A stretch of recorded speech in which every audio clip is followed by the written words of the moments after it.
जय श्री राधे कृष्णा। राधे कृष्णा। राधे कृष्णा। दोस्तों, सारी तैयारियां हो गई हैं और नाश्ता वगैरह सब कर लिया है, तो चलते हैं फिर वही अपने गंतव्य की ओर, ऑफिस के लिए, और करेंगे आपसे ढेर सारी बातें साथ में। तो आज का दिन शुरू होता है। दोस्तों, रास्ता लंबा है तो एक छोटी सी कहानी और बदमाश चिंटू की कहानी है ये। अब तो चिंटू बहुत अच्छा हो गया है, अब तो बहुत अच्छा बच्चा बन गया है, पढ़ाई भी बहुत बढ़िया करता है। तो सुनते हैं इसकी कहानी। असल में क्या है, चिंटू जो है उसकी मम्मी सुबह उसके लिए खाना बनाती है। सुबह के टाइम पे अच्छा अच्छा नाश्ता बना रखा है उसके लिए, पराठे बने हुए हैं और साथ में जूस है और फल कटे हुए हैं। लेकिन चिंटू को क्या चाहिए? नूडल्स। मुझे तो नूडल्स खाने, ये कुछ नहीं खाऊंगा। चलो, किसी तरह सुबह का इंतज़ाम हुआ।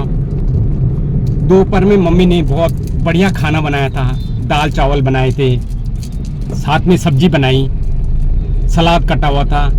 लेकिन फिर वही चिंटू की जिद, नहीं। तो कहता नहीं, मैं तो बर्गर खाऊंगा, मैं नहीं खाऊंगा दाल चावल। फिर वही शाम के टाइम, शाम का जब खाना बना तो मम्मी ने फिर वही बढ़िया सा रोटी सब्जी, साथ में सलाद वगैरह कटा हुआ।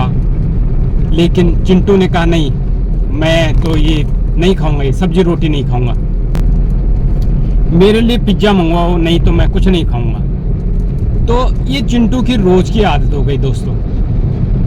इससे क्या फर्क पड़ा? चिंटू कमज़ोर होता चला गया, पढ़ाई में भी कमज़ोर, शरीर से भी कमज़ोर, और चिड़चिड़ापन उसका, अजीब सा व्यवहार, बस यही चलता रहा। तो एक दिन नानी आई घर पे उसकी। तो जब नानी ने देखा कि चिंटू तो खाना नहीं खाता, कभी बर्गर, कभी पिज्ज़ा, कभी नूडल्स, इसके अलावा कुछ खाता ही नहीं है, बाहर की चीज़ें खाता है ये, और इसको देखो क्या हालत हो गई इसकी, बीमार सा हो रहा है, शरीर पीला सा पड़ रहा है, क्या हो गया इसे?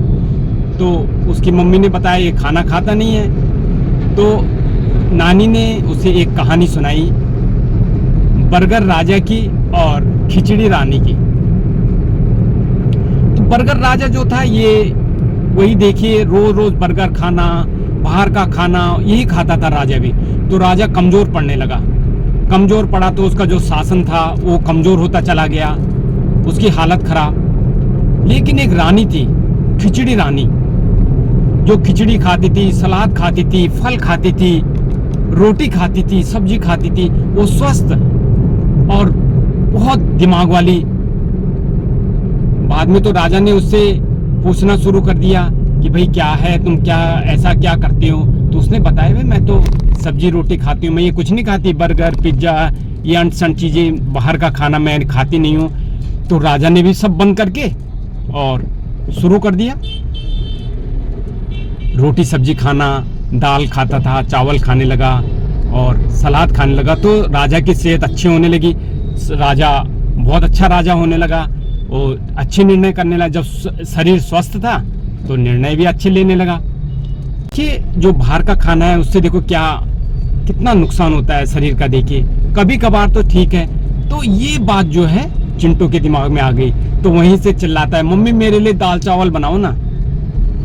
मम्मी ने दाल चावल बनाया बहुत, तो उसे बहुत अच्छा लगा दाल चावल, और शाम को उसने रोटी सब्जी खाई। अगले दिन से उसने ये सारी बाहर की चीजें मंगानी बंद कर दी, मांगनी बंद कर दी।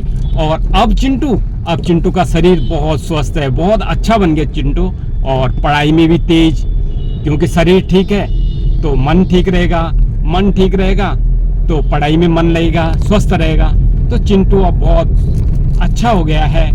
चिंटू ने अब बाहर का खाना छोड़ दिया है और चिंटू एक सुंदर बच्चा बन गया, एक बदमाश बच्चे से एक अच्छा बच्चा बन गया है, कहना मानने वाला बच्चा बन गया है। तो दोस्तों, बच्चों को भी कोशिश कीजिए, वैसे मानते नहीं हैं लेकिन कोशिश कीजिए, खिलाए उनको अच्छी चीज़ें। आप तो खिलाने की कोशिश करते हैं लेकिन बच्चे खाते नहीं हैं, पर उनको समझाइए और उनको घर का खाना खिलाइए। सचमुच में बहुत स्वादिष्ट होता है, सेहतमंद होता है और बच्चों के स्वास्थ्य पर इसका बहुत असर पड़ता है, अच्छा स्वास्थ्य रहता है। तो आज बुधवार है और गणपति महाराज जी का दिन है। तो इसी के साथ में देखिए दोस्तों, अगर आपको मेरा ब्लॉग अच्छा लगता है तो इसको लाइक कीजिए, शेयर कीजिए, सब्सक्राइब कीजिए और साथ में बोलिए ओम गंग गणपतये नमः।